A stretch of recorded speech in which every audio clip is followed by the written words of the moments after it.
नमस्कार किसान भाइयों। आज की नई वीडियो में हम जानकारी लेकर आए हैं धान की खेती के बारे में, जिसमें कि आप जानेंगे ग्रीष्मकालीन धान की फसल हम कैसे कर सकते हैं। इसमें सबसे पहले पार्ट में हमने बताया है कि पौध कैसे तैयार करनी है या धान की नर्सरी तैयार करने के क्या क्या तरीके हो सकते हैं। अगले पार्ट में आप जानेंगे कि हम रोपाई कैसे करें और रोपाई करने के बाद में 40 से 50 दिन तक के धान का ट्रीटमेंट हम कैसे करें। तो आज की वीडियो थोड़ी लंबी है, लेकिन यह है कि जानकारी अच्छी है, तो बने रहिए वीडियो पर। आइए शुरुआत करते हैं वीडियो की। सबसे पहले चैप्टर में बात कर लेते हैं पौध की बुवाई के समय के बारे में। तो दोस्तों, फरवरी महीने का समय सबसे अच्छा रहता है पौध की अगर बुवाई आप करना चाहते हैं। और इसमें यदि बात करें मुख्य किस्मों की और बीज की मात्रा की, तो यहाँ पर पूसा सुगंधा 05 और पूसा 1509 की जानकारी आपको दी गई है। इसमें यदि आप दूसरी किन्हीं किस्मों के बारे में जानना चाहते हैं तो आप कमेंट में पूछ सकते हैं। लेकिन ये है कि अगर गर्मी के धान की बुवाई आप करना चाहते हैं तो ये कम समय वाले जो धान हैं आप उन्हीं की बुवाई करें तो ज़्यादा अच्छा रहता है, क्योंकि आप वहाँ पर फिर 2 फसलें धान की ले पाते हैं। पहली फसल को काटने के बाद में आप दूसरी फसल कर सकते हैं। अब बात कर लेते हैं बीज की मात्रा की। तो किसान भाइयों, यहाँ पर 12 से 15 किलो बीज आपको प्रति एकड़ के हिसाब से लेना होगा। और अच्छे बीज का चुनाव करें जो भी आप बीज लेना चाहते हैं। ज़मीन का चुनाव करने के लिए 12 से 15 किलो धान की पौध के लिए आप 60 से 75 मीटर ज़मीन का चुनाव करें, जिसमें कि 5 मीटर चौड़ी और 15 मीटर लंबी समतल ज़मीन आपकी होनी चाहिए। खेत की जुताई अच्छे प्रकार से करने के बाद में 12 से 15 किलोग्राम डीएपी और 5 किलोग्राम पोटास, 5 किलोग्राम यूरिया और 500 ग्राम ह्यूमिक एसिड को मिलाकर मिट्टी में मिक्स कर सकते हैं। पहले इसको डालकर मिट्टी में अच्छे प्रकार से मिक्स कर लें। अब किसान भाइयों, जो चुना हुआ सीड है, जो बीज है, उसका हम उपचार कर लेते हैं। तो इसमें आपको 3 ग्राम कार्बेंडाजिम प्रति किलो धान के हिसाब से लेनी है और उसको पानी में मिक्स कर लें। पानी में अच्छे प्रकार से मिलाने के बाद उसे कम से कम 24 घंटे के लिए उसमें धान डाल दें। जो भी धान आप बोना चाहते हैं उन्हीं को 24 घंटे तक रखने के बाद में आप बाहर निकाल के किसी जूट के बोरे पर फैला के ऊपर से उसे एक जूट के गीले बोरे से ढक दें, ताकि जो भी बीज है वो अच्छे प्रकार से अंकुरित हो पाए। अब बात कर लेते हैं बुवाई तथा खरपतवार नियंत्रण की। यदि आपने नीचे जुताई करी हुई है तो उसमें आप पानी लगा के पाटा लगा दें, ताकि मिट्टी समतल हो जाए और मिट्टी के जो ओपन रंध्र हैं वो बंद हो जाएं, और फिर आप खेत में धान छिटक सकते हैं।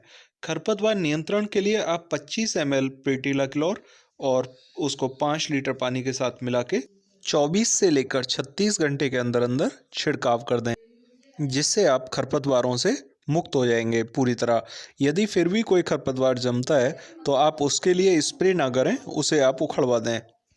अब रोगों की रोकथाम के लिए, यदि आपके खेत में दीमक की शिकायत है और खेत में दीमक लग रही है, तो उसके लिए आप 2 से 2.5 किलोग्राम रीजेंट ले लें और 250 ग्राम नीलत होता है इसके साथ में मिलाकर खेत में छिटक सकते हैं। यहाँ पर रीजेंट आपका डबल काम करेगी। इसमें यदि बकांदी की भी शिकायत होगी वो भी कंट्रोल हो जाएगा, और यदि दीमक की शिकायत है तो उसे भी ये कंट्रोल कर लेगी। तो इस साल्ट को आप लगा सकते हैं कीटनाशक दवाओं के रूप में। अब बात करें यदि बूस्टर डोज की, तो इसके लिए आप 2 किलोग्राम यूरिया, 2.5 किलोग्राम जाइम ग्रेन्यूल ले लें, 500 ग्राम ह्यूमिक एसिड और 2 किलोग्राम डीएपी, उसके साथ में 2 किलो जिंक सल्फेट डाल सकते हैं। ये सभी साल्ट एक बहुत अच्छे बूस्टर डोज का काम करेंगे। आप इन्हें पानी लगाने से पहले लगा दें और उसके बाद में पानी लगा सकते हैं। अब जब आपकी पौध लगभग 15 से 18 दिन के बीच में होगी तो उसमें कुछ पीलापन की शिकायत देखने को मिल सकती है। यदि कम पीलापन है तो इसके लिए आप 5 किलोग्राम खल ले लें, सरसों की खली, उसे पानी में फुला के और पानी में मिलाकर छिड़काव कर दें। इससे भी पीलापन आपका कम हो जाएगा। और यदि बहुत ज़्यादा पीलापन है या झुलसा की शिकायत है तो उसके लिए आप 100 ग्राम कॉपर ऑक्सीक्लोराइड को 10 लीटर पानी के साथ में मिलाकर छिड़काव कर दें। उससे आपके खेत से ये पीलापन ख़त्म हो जाएगा, जिसमें कि पत्ते जलने लगते हैं और ज़्यादा पीलापन की समस्या देखने को मिलती है। किसान भाइयों, जैसे ही आपकी पौध तैयार हो और तैयार पौध को आप लगाना चाहते हैं या रोपाई करना चाहते हैं, तो उससे पहले आप 24 घंटे पहले लगभग 2 किलोग्राम यूरिया और 2 किलोग्राम सरसों की खली को पानी के साथ में मिलाकर खेत में छिटक दें, जिससे कि आपकी मिट्टी जो है वो भुरभुरी हो जाएगी और पौधा मिट्टी में टूटेगा नहीं, उसे उखाड़ने में बहुत आसानी रहेगी। तो ये साल्ट आप लगाने के बाद में 21 से 25 दिन में आपकी पौध तैयार हो जाएगी लगाने के लिए, आप उसकी रोपाई करा सकते हैं। तो किसान भाइयों, अब इस पार्ट में बात करते हैं खेत की तैयारी की और खेत में हम खाद किस प्रकार से लगाएं। तो 50 किलोग्राम डीएपी, 50 किलोग्राम पोटास और 30 किलोग्राम यूरिया, जिसके साथ में 6 किलोग्राम रीजेंट आप मिक्स कर लें और उसको खेत में छिटक दें। लगाने से पहले ये डोज बहुत अच्छा काम करेगी। इसमें रीजेंट आपका डबल काम करेगी, जिसमें कि बकांदी से बचाने में बहुत ज़्यादा हेल्प करेगी। अब खेत में आप पाटा चलाकर बहुत अच्छे प्रकार से उसमें समतल कर लें मिट्टी को और रंध्र बंद होने के बाद में आप इसमें लगाई शुरू करा सकते हैं। तो इसमें बस एक बात का ध्यान ज़्यादा रखना है कि रोपाई करते वक्त बकांदी का पौधा कोई अगर पौध में है तो वो न जाए और टूटी हुई पौध ना लगाएं। अब बात करेंगे खरपतवार नाशक की। तो इसके लिए आप 1 लीटर प्यूटिला क्लोर को लगभग 15 लीटर पानी के साथ में मिलाकर 24 से 36 घंटे में आप खेत में छिटक दें। अब बात कर लेते हैं धान की रोपाई के 3 दिन के अंदर अंदर हमें क्या करना चाहिए। तो उसके लिए आप 15 किलोग्राम जाइम, 1 किलोग्राम ह्यूमिक एसिड और 50 किलोग्राम यूरिया को मिलाकर छिटक सकते हैं, जिससे कि वो जैसे ही जड़ पकड़ना शुरू करे उसे न्यूट्रिएंट्स मिल जाएं और पौधा ऊपर ग्रोथ करने लगे। तो किसान भाइयों, अब आपको 10 से 12 दिन तक कुछ नहीं लगाना है और 12 दिन के बाद में आप लगभग 10 किलोग्राम जाइम, 10 kilogram ferrous sulphate, 1 kilogram humic acid और 50 किलोग्राम यूरिया को मिलाकर छिटक दें। इसे छिटकने के बाद में आप पानी लगाएं और पानी लगाने के साथ ही आप देखेंगे कि कितना ज़बरदस्त फुटेर खेत में देखने को मिलता है। ये 1509 धान के लिए बहुत अच्छी डोज है। आप इसे समय पर लगाएंगे तो धान अलग ही दिखाई देगा।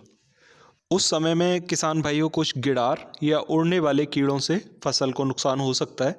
तो उससे बचने के लिए यदि खेत में गिडार आपको नज़र आती है तो आप नीला तोता इसमें डाल सकते हैं। प्रति एकड़ 1 किलोग्राम और 12 से 15 किलोग्राम बुझे हुए चूने को मिलाकर आप खेत में लगा दें। इसके साथ में यदि आपको उड़ने वाले कीड़ों से कुछ समस्या लग रही है तो क्लोरोसाइफर 250 ग्राम या लैम्डा 250 ग्राम को प्रति एकड़ के हिसाब से 150 से 180 लीटर पानी में मिलाकर स्प्रे कर दें। ये आपकी गिडार या उड़ने वाले कीड़े दोनों से रोकथाम करेगा। तो किसान भाइयों, अब आपका धान लगभग 25 से 30 दिन का हो चुका है। फसल अच्छी चल रही है, लेकिन यदि उस समय पर कोई समस्या आपको नज़र आती है या खाद लगाना चाहते हैं तो उसके साथ में आप कैल्शियम 3 किलोग्राम ले लें, कैल्शियम क्लोराइड, और लगभग नीला तोता 1 किलोग्राम मिला लें उसी के साथ में, और 30 से 35 किलोग्राम यूरिया को मिलाकर छिड़कते हैं। यदि खेत में कहीं भी सुखला की समस्या लग रही है तो कार्बेंडाजिम 12% और मैनकोजेब 63% को मिलाकर आप 100 मिलीलीटर वैलिडामाइसिन के साथ में 180 से 200 लीटर पानी के साथ मिलाकर स्प्रे कर सकते हैं।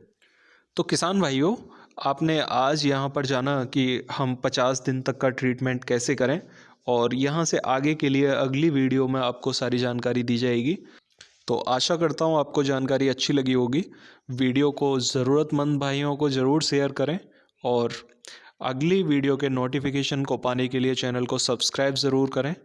तो मिलते हैं फिर अगली वीडियो में, तब तक के लिए नमस्कार किसान भाइयों।